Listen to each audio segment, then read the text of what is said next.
So today's today's woman of note is Achsah. And who among you have actually ever heard of Achsah before? So today's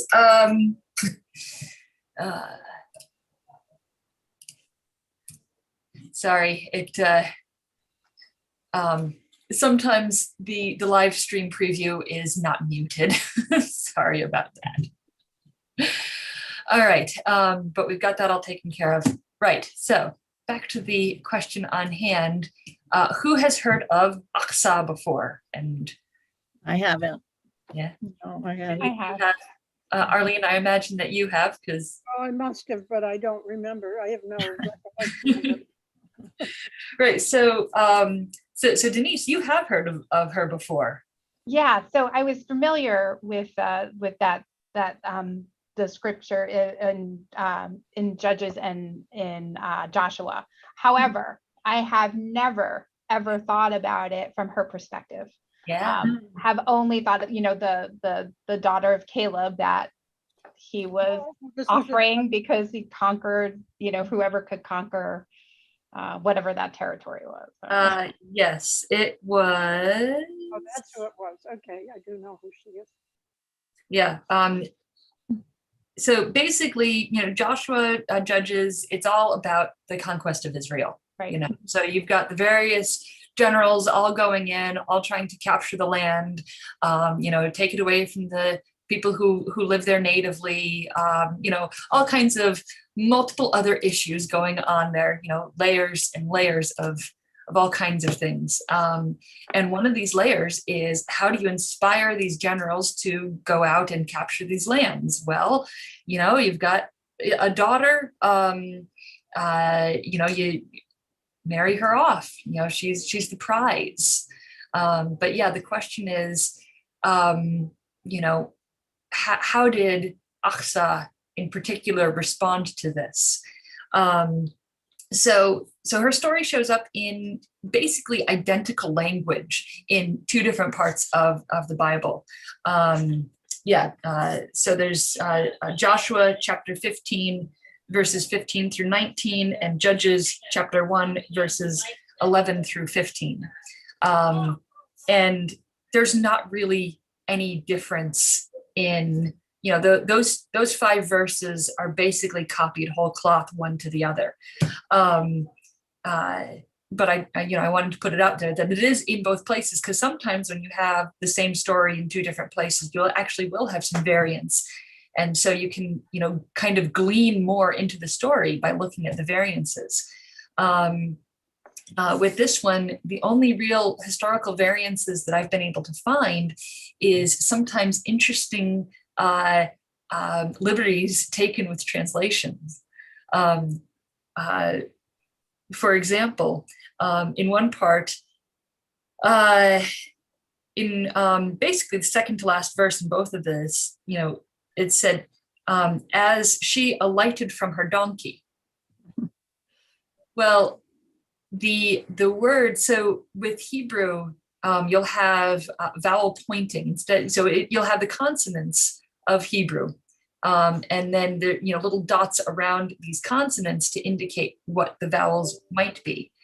And so in some of the translations, especially about 100, 150 years ago, it kept showing up that in some of those translations that Achsah made a noise.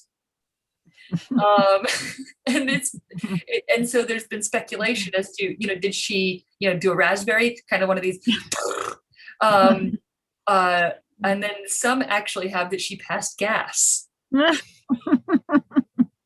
So it's, so sometimes, with this, the only variance that I've been able to find in ways of, how this story has been interpreted over the years from kind of a classical standpoint is how some of these words that don't show up very often in other parts of the Bible have been translated in very weird ways. But let's read through the story itself. So while I personally have it open to Joshua 15 verses 15 through 19. If someone else wants to read, and you've got it open to Judges, as I said, it's the same thing. So would anyone like to read? I don't want to say all the names. They're too hard. All right. All right. Then I guess that it falls to me. I shall take this. Thank you, You're Diane. the expert in the name, so. Yes, but I failed phonics as a kindergartner, so, you know. All right.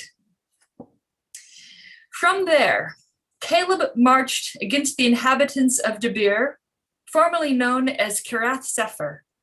Caleb let it be known that whoever attacked and captured the city would be allowed to marry his daughter Achsah.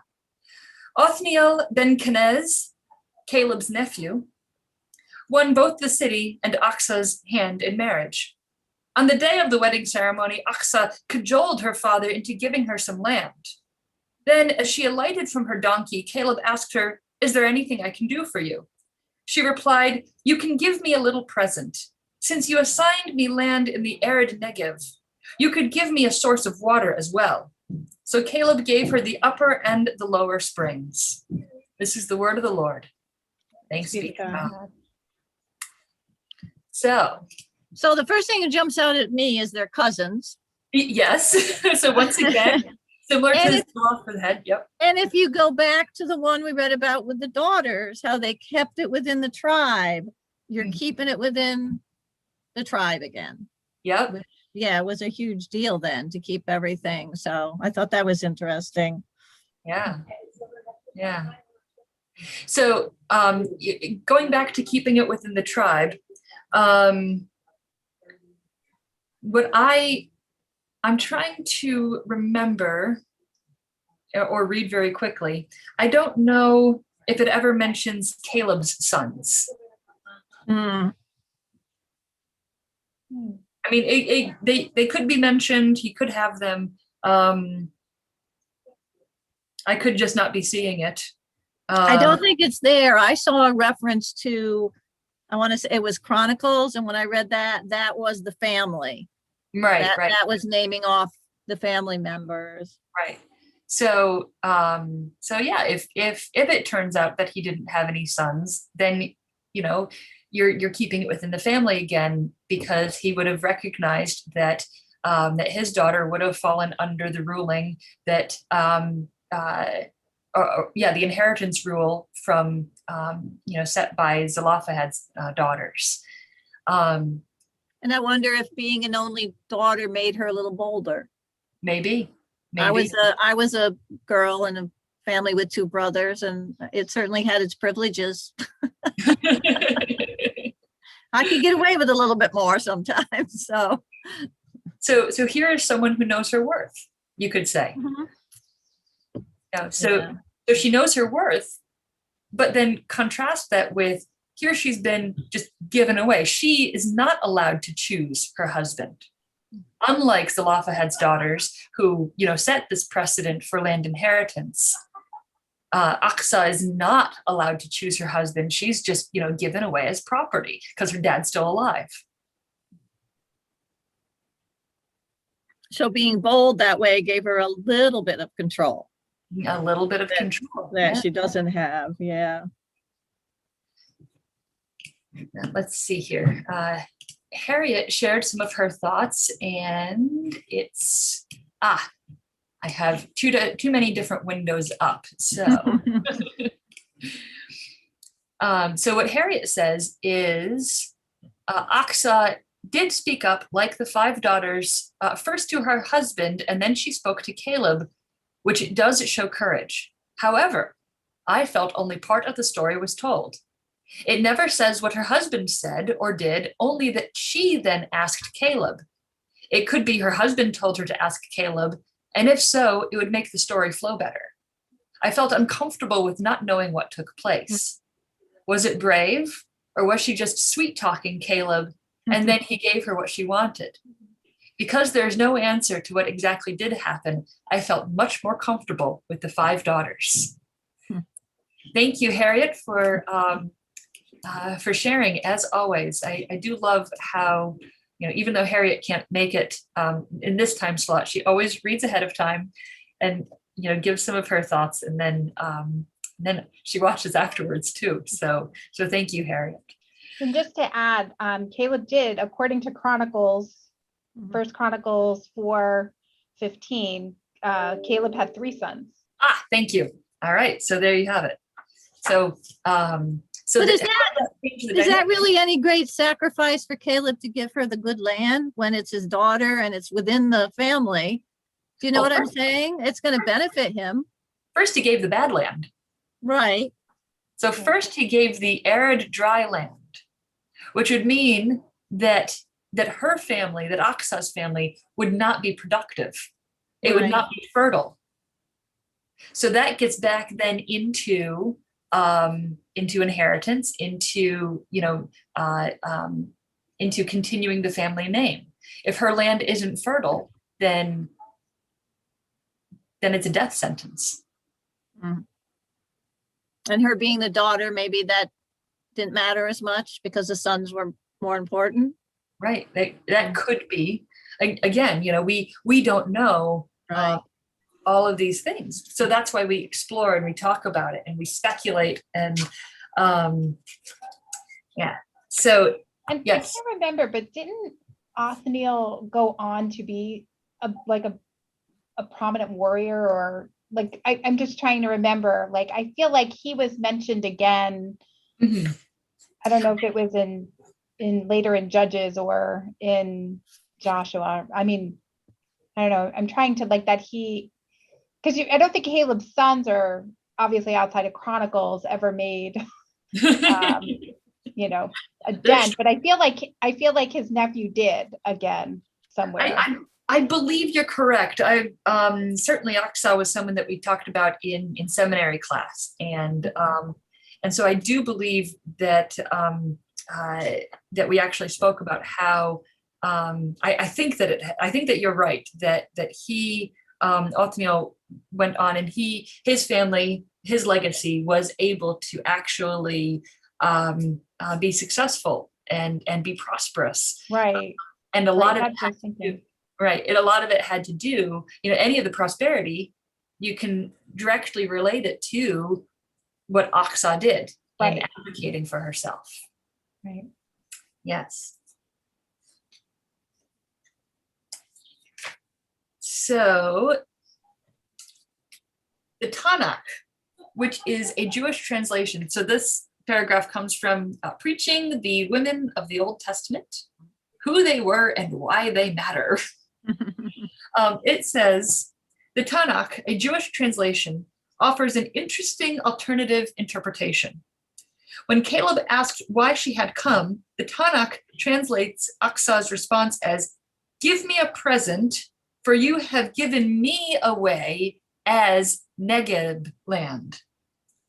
This implies that she was confronting her father about the fact that he offered her as a prize to a victorious soldier, and she was seeking compensation for being used this way.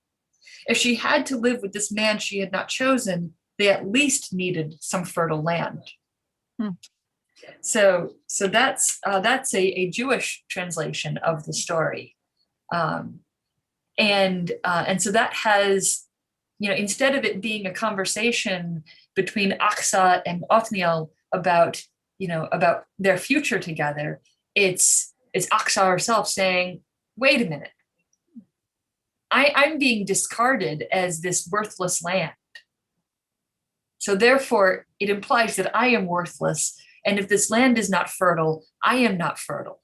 Or at least my father thinks that about me." And so she's saying, "No, father, I have worth. I am worthwhile. And if you're going to just, discard me this way, then you need to actually acknowledge my worth, the worth that I bring to this other, to my husband."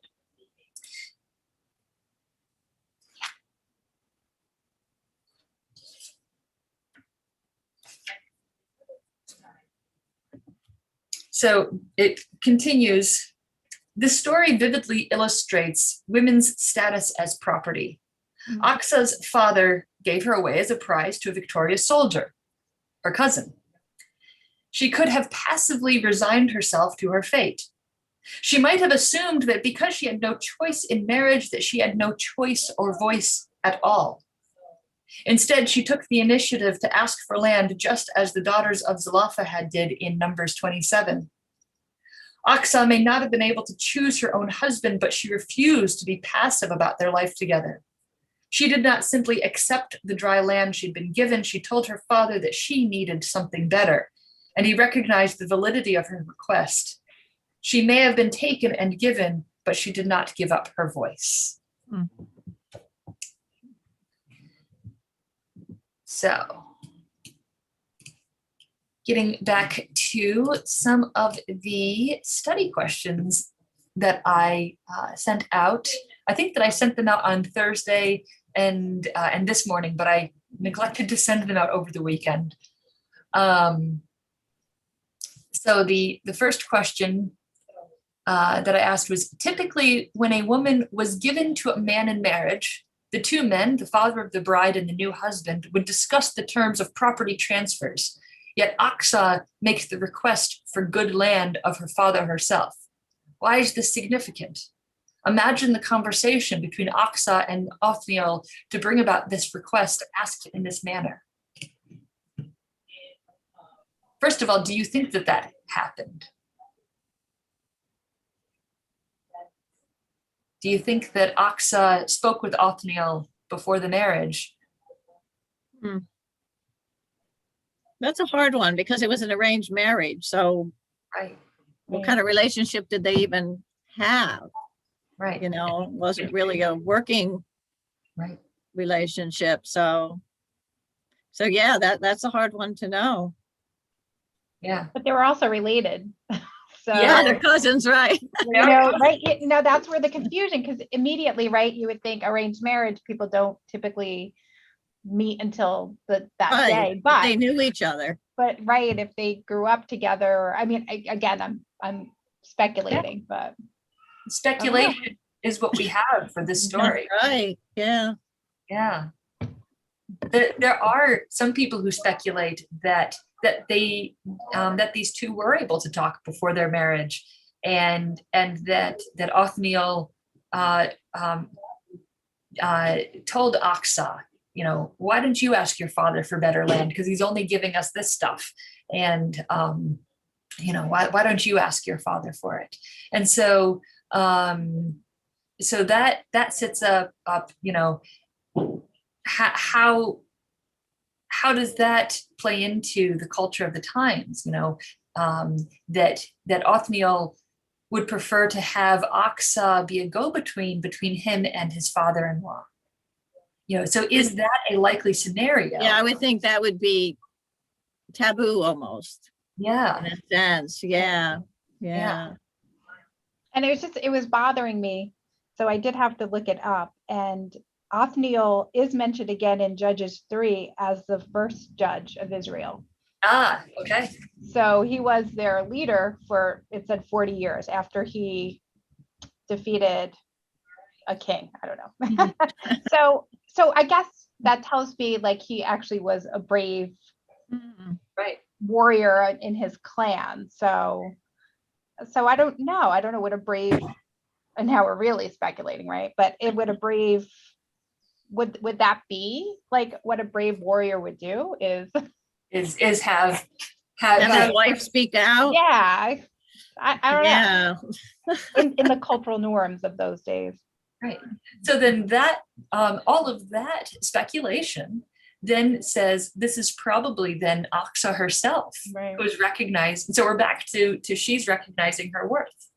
And she's, advocating for herself and saying, this is what I need in order to bring the same sort of power to this relationship. Well, and she also has nothing to lose asking for it. Right. That's right. Right. So, I mean, what's the worst that can happen? She doesn't get the land. Right. She dies. Right. And that's what she's looking at, is if she doesn't ask for this, then she's looking at the death of her family. Yeah. And this actually, there's a lot of the examples of women in the Bible are of women who are looking at the possibility of death. You know, you look at Esther, for example. So in Esther's story, the Jewish people were facing death, annihilation. And so she spoke up in her position as queen. Of course, she was, you know, the second queen, and, you know, before her was Queen Vashti for the same king. And you know, Vashti was ordered to come before the king and his, you know, various officers and etc. You know, after, you know, further drunken revels, and Vashti said no, and she was exiled. So it's even interesting that it's even included in the Bible. Yeah, because it's such a small, I mean, it's just a couple of verses. Right. So it meant something to someone. Yeah. It's included, you know, to do it twice. Yeah. Yeah, twice with the same language.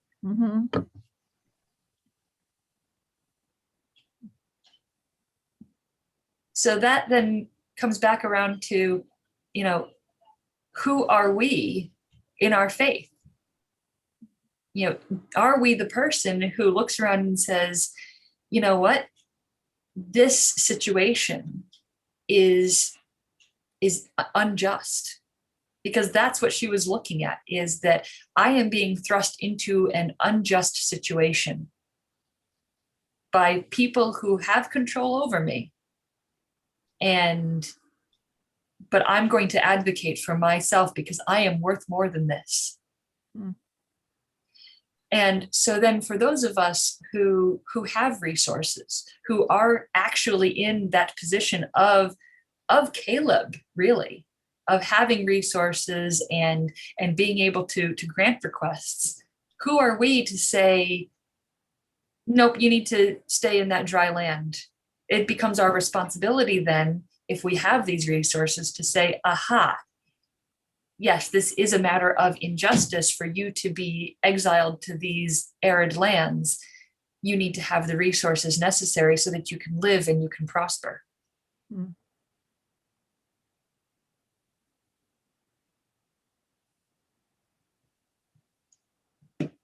There's a lot packed into this, layers upon layers.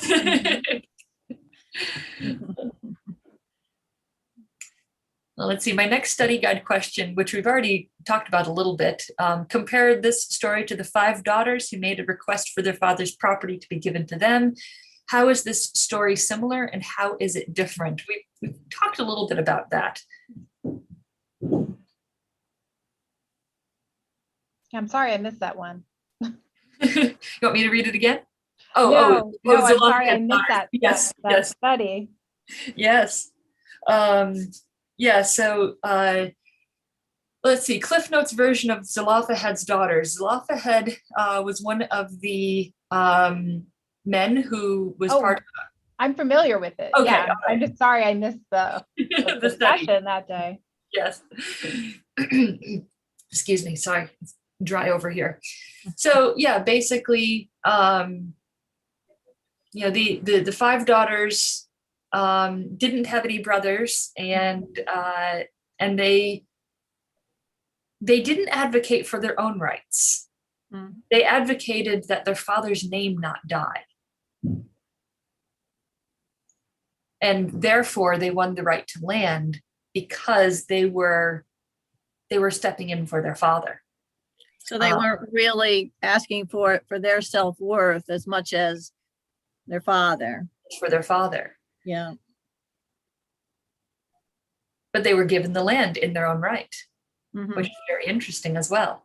And here we have Achsah, who, you know, her father's alive. She has to make the appeal directly to her father that he give her, you know, some way of irrigating this dry land so that she can keep her family's name alive. So she's now beginning to identify more with her husband rather than her father.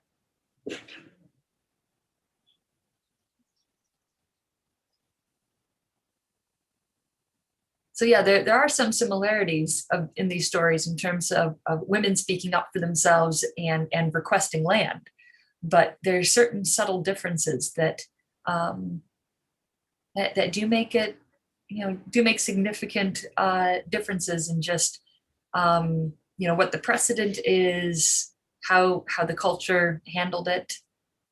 Yeah.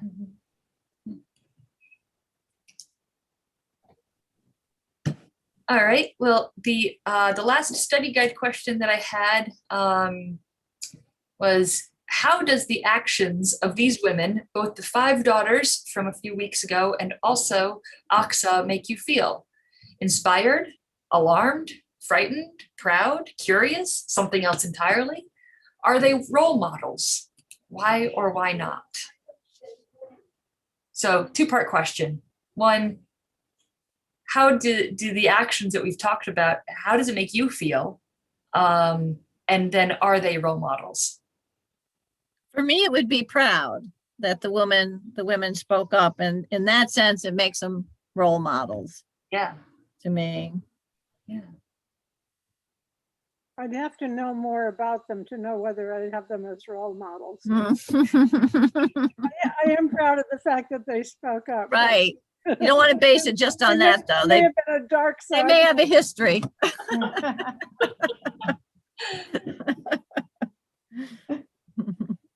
Yeah. Yeah. What is, these stories, that have been passed down, we have 5 verses repeated that are the same.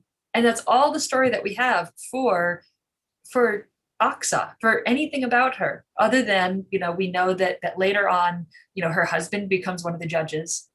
So a prominent position, he's able to be prosperous, a leader, etc. And it would have been very much because of what Achsah did in terms of getting the land. She would have been working the land, making it prosperous while he was away fighting. So yeah, his prominence is directly based on what she did, and also what he did. But without the land,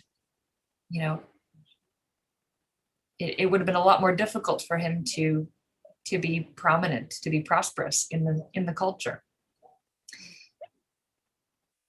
Also, the story, I mean, so much of the Old Testament is the lineage, and so maybe that's why it's in there. Yeah. Is once again to keep that going, like he became a judge. Right. I don't know if their children were mentioned, but do you know what I'm saying? That maybe right. That's why it's in there, to just keep that line going of who begot who. There are a lot of begots in the Bible. There are a lot of those, yes. But that is so much of the Old Testament. Yeah. It's the stories of each generation. So maybe that's why it's in there, just to give you a sense of where these people came from. I don't know. That's speculation again. Of course, absolutely. And sometimes that's what we have, you explore. So another story arc is in Judges itself. You start off at the beginning of it, you've got the story of Achsah speaking up for herself. By the time you get to Judges chapter 4 and 5, 4 and 5, you have Deborah and Yael. So basically in the beginning of Judges, the story of the women that are lifted up in the beginning are these, in many ways, stories of women being empowered, of speaking up, of taking some very interesting actions in the case of Yael. But there's kind of this idea of I'm going to actually bring up one of my other books. Who's Yael? I guess I'm. Oh yes, so Yael killed Sisera, one of the generals that Barak. So Deborah. Oh yes, okay, yes. Now I know, and he was hiding in her tent. Yes, Sisera hid in Yael's tent, Right. Yael's husband was, so it's speculated that Yael herself was either originally from Israel tribes, or that she had sympathy for Israel. Mhm. And you can tell that by the name that is recorded for her. Yael is that Jehovah is my God, essentially. So Sisera approached Yael's tent because he was trying to run away from Barak, Right. and he should not have actually approached her tent, because that is bringing shame upon one of his generals, that he would seek refuge in the tent of someone who's not his own, in his own wife or anything. But Yael, accepted him inside. She gave him comfort, however you want to describe that, whatever euphemism. But then she impaled him with a stake. With a tent stake. Yes. Once she lulled him to sleep, she took a tent stake out and nailed him to the ground with it through his temple. And then, she showed Barak, "Oh, look, this is the general that you're looking for. I've killed him." Right. So that's Yael's story. And then Deborah sings this beautiful song about this victory that Yael brought to them. So this book of mine, Interpretations, Women in the Bible, says, let's see here, where is it? The book of Judges begins with some prominent women who exhibit some amount of agency, such as Achsah, Deborah, and Yael, before moving increasingly to stories of men perpetuating violence on women. As the story subtly communicates, however, let's see, this, that moves on to a different sentence. Yes, here it is. In other words, the violent treatment of women in Judges seems the primary illustration of how Israel has lost its way during a time when there is no king in Israel. So that's, that might explain one of the reasons why Achsah's story is repeated, Joshua and then again in Judges, is you then have, this over many generations, this time of lessening female power, increasing violence against women. The Achsah that at the beginning of the book of Judges is able to advocate for herself and demand property. At the end of the book of Judges, what might have happened to a woman attempting to speak out like that? Right. And it's not a pretty picture.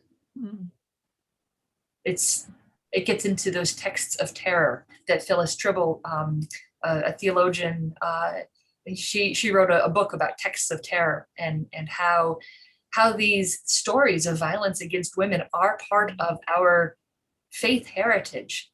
And how do we respond to that? Right. Because it's hard to face some of these stories. Yeah.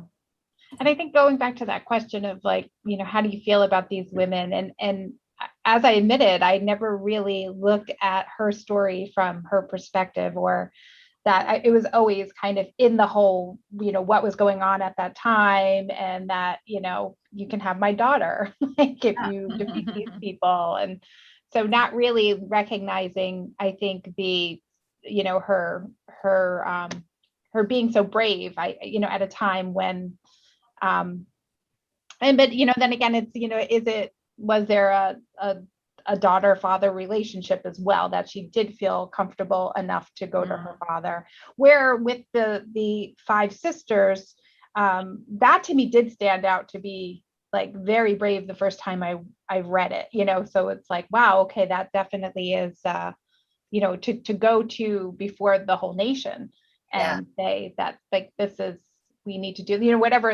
however they framed it, obviously, to keep their father's name alive was probably, I don't want to say manipulative, but probably pretty savvy to use that angle, because that is, that patriarchy, because now you're saying if patriarchy is so important, then you can't just dismiss it. So valid, right? Savvy, valid argument, like very, very smart, I thought. Yeah. But you're right, like to go back to those stories, and I know exactly there's two stories that I was so disturbed when I read them. And we all know, right? The rape of that woman that they just threw out to the center, the concubine of, I can't remember, I don't, by the tribe of Benjamin, and yes. And I remember reading it, and then reading a study guide after that. And, it was because of hospitality. Like they wanted the guest, but you don't give the guest. So it was, I think, his daughter, the homeowner's daughter, and the concubine. So it's like, wow, because you don't want to offend your guest. Like, it was just so, I can't wrap my head around that whole, which thank God I can't. Thank God we live like in times when that's considered illegal. And then they were tribal times. Yeah. Yeah. I know. Yeah. It's really interesting because like part of me is like, okay, you live in a time where it's okay to just camp in the city or the town center. So part of me is like, wow, I guess is most towns safe? Like that's where, that your lodging would be.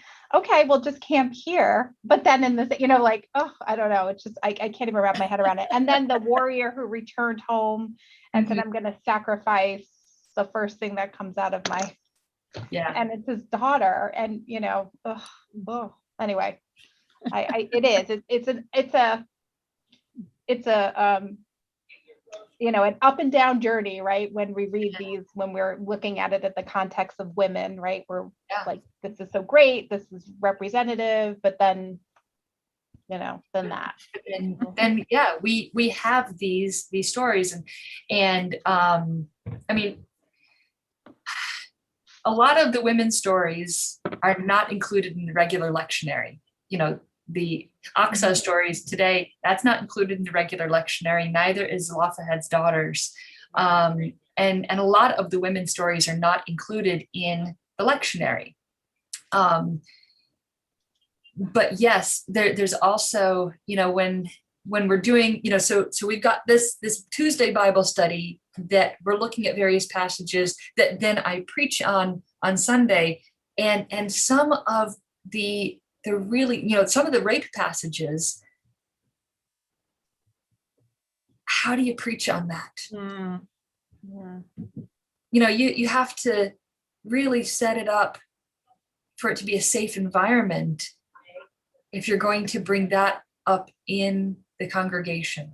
And yet it's important to talk about these things, because it's only by talking about the pain that we have experienced in our faith lives, both ourselves, but then also in the history of our faith, that we can then say, yes, this is a part of our faith history, and we need to know about it, and then we need to use it as a lesson to say, this is not who we are. We are people for justice. So what then can we do when faced with someone who has gone through some of these experiences? When someone who has been coming to church all the time, a regular, just someone that you see all the time, and then you learn that they've had some of these experiences, and how does that? And you don't want to force someone to express this, because that can be traumatic in and of itself. And so that's one of the threads that links a lot of the women's stories in the Bible is trauma. Trauma, pain. There's kind of bittersweet triumph in some of them. And sometimes there's no triumph at all. It's just pain and suffering and being thrown out with the trash. And how do we reconcile that this is the history of our faith, of throwing women out with the trash? And how do we still do that today with various people of different cultures? we're still throwing people out with the trash. Right. I would say that I frame it a little differently, that it's not that really the history of our faith as it is the history of humanity. You know, that's it's the history of who we are as humans, which is how horrible we are, honestly, right? I mean, history speaks for itself, but then that's ultimately, so again, you know, we can be part of the faith, but we're human, right? We're human. So I'm not saying that excuses, but, you know, I think the thing that separates us in our faith is that when we look to Jesus, when we put our faith in the forgiveness of sins, and that our humanity is always imperfect, but we have a model to not throw women out like trash, to you know, to raise up people who are oppressed, to, you know, treat people. So ultimately that's what it comes down to, right? The model of Christ, because that's not how we are, that's not how we treat people, and Right. that behavior is modeled for us. So Yep. if that Liberation. makes sense. It does. There's your introduction to Liberation Theology 101. Have to look that up. Okay. It's interesting, on Thursday at Weowaka, we're going to be talking about Bathsheba.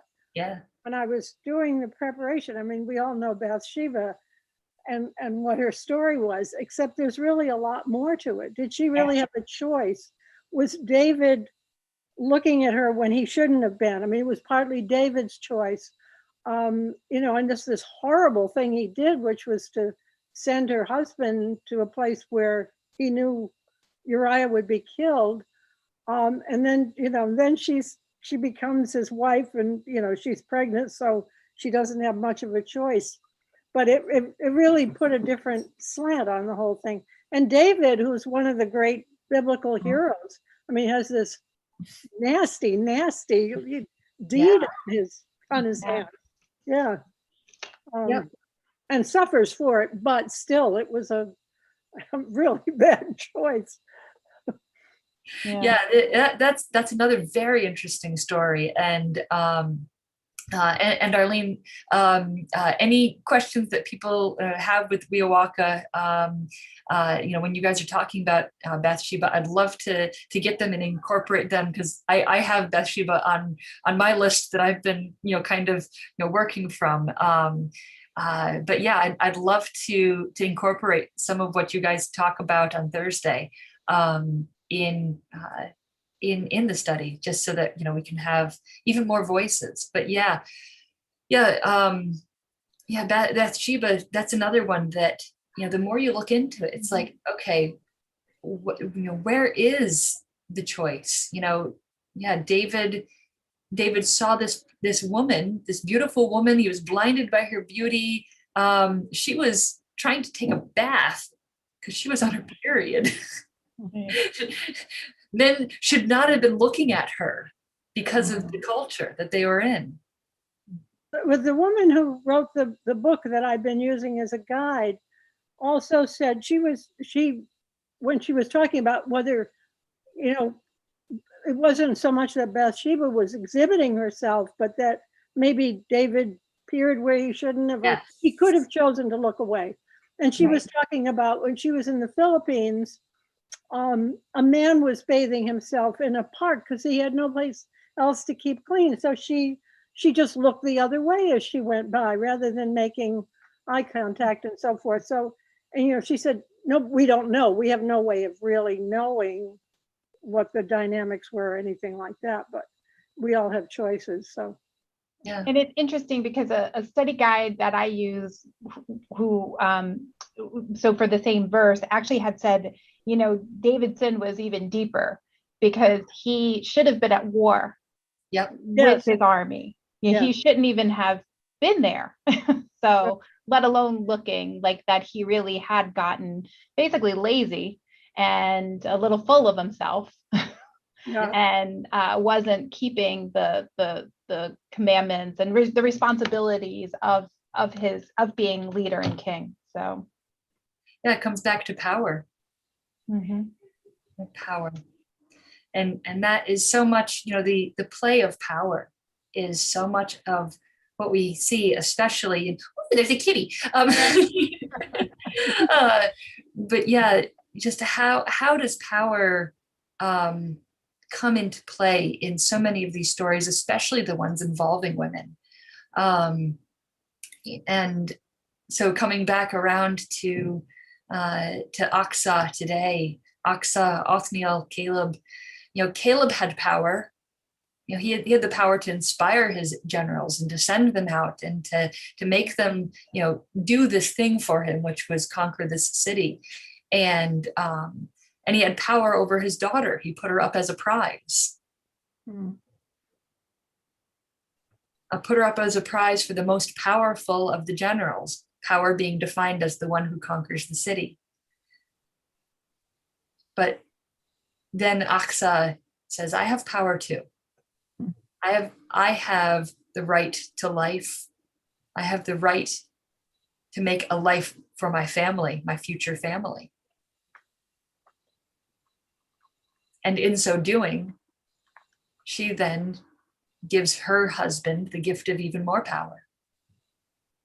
And he's able to capitalize that, by being one of the judges.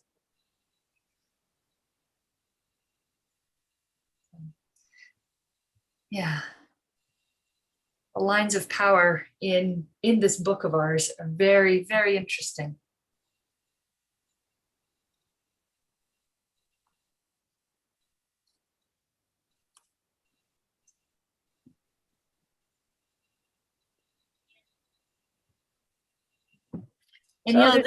This is Miss Susie, who's been in the whole Bible study. Oh, hello, Miss Susie. There's fur flying everywhere. I don't know if you can see it, but she's shedding. So they're all shedding. Yeah, our dog went to the groomer this morning to get some of his undercoat taken out. Uh-huh. Yeah.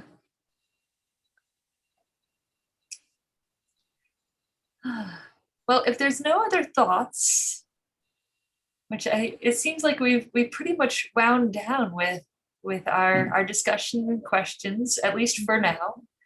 But that's. I do want to thank you, Andrea. I didn't get to tell you how much I enjoyed the sermon on Sunday. Oh, you're welcome. And so because you were talking about God, and we have this visual as God is this man. Yes. And so I find myself these last few days just trying not to do that, because that's such a visual, and it's like the pictures I sent you, and thinking of Jesus as a blonde hair and blue eyes. We have those in our mind, and they're hard to get out. They are. They really are. Yeah. Originally, the sermon was going to talk about the language that we use. Then, Diane, when you sent me the pictures, I said, nope, I got to include images. Clearly, I have to include images. So that was for you, Diane. Oh, thank you. Yeah. But yeah, it's all of this. We are addressing idols right now. Yeah. That's what we're doing. And we may not think, might not be idols with a capital I, but we all have idols. Oh, definitely. Yeah. Every single one of us. Be it money, be it food, be it people. It's you have to be so aware all the time. And it's just so easy to get off on, I want to say, a wrong path, but we're human. Right. So hopefully you catch yourself, but yeah. And in this day and age, the whole thing with idols is very, very important. It is. Yeah. It's so easy to accidentally make idols. And one of the things that Arlene and I spoke about last Tuesday was how not only can it be, idols, things that we lift up as being important, but also things that we say are not important. That can be an idol in a different way, and how it all plays in. It all interacts, and constant vigilance is one of the things that we need to to just be aware of, but not so constant that we forget to enjoy the Right. beauty. Because constant vigilance can also become one of those little idols. I am constantly vigilant. And it's like, okay, what are you missing out on by being constantly vigilant? So, well, I think that I'm going to draw this to a close. Does anyone have any prayer requests that I can include in a prayer as we end our time together? Not a prayer request, but are you going to do a Bible study next week during camp? That is a very good question. I was actually thinking of talking with Susan about doing a hymn sing on that Sunday after camp, so that I wouldn't have to worry about doing a Bible study during camp. What do you all think? That's fine. Yeah. Okay. Well, I wouldn't be able to anyway. That's Right. And that was one of the things that occurred to me. Oh, yeah.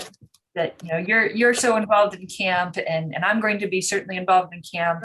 I was just thinking of, sadly no Bible study, but I might try to plan with Susan something fun for worship instead. So Sounds good. yeah. Thank you, Arlene. I meant to say something about that. no, I was curious. So Yeah. Yep. All right. Any prayer requests?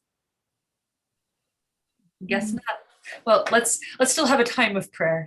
I do, and that's just it's a and this is one of those, the rain falls on the just and the unjust, but just praying that it doesn't rain all week at camp like it has in the last couple of weeks. It just, it makes such a difference. And Amen. praying Absolutely. for camp in general, there's a whole bunch of things to.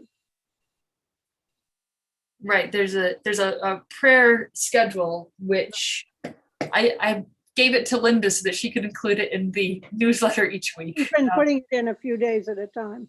Yeah. All right. Well, let's come together in prayer. God of just and mercy, you who are almighty and the ruler of this entire creation in which we dwell, we ask that you accept our humble thoughts, our humble speculations. We ask that you accept our laughter and our tears as we wrestle with this history of humanity put before us. We thank you for the chance to talk about how you move in this world, how you have moved, how you move currently, and how you might be moving.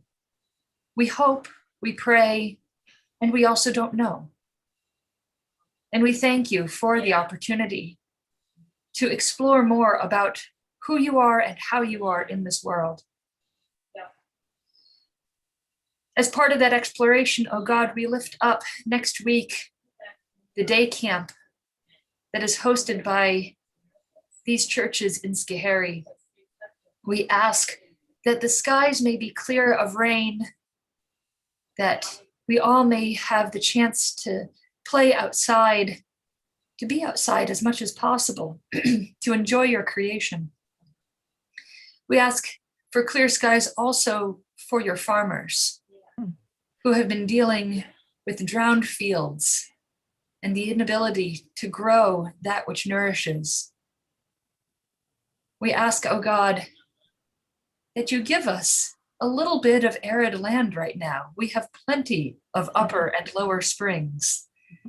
We still need those springs, but we could also use some of your sun to shine upon us. And we ask your blessings upon this earth.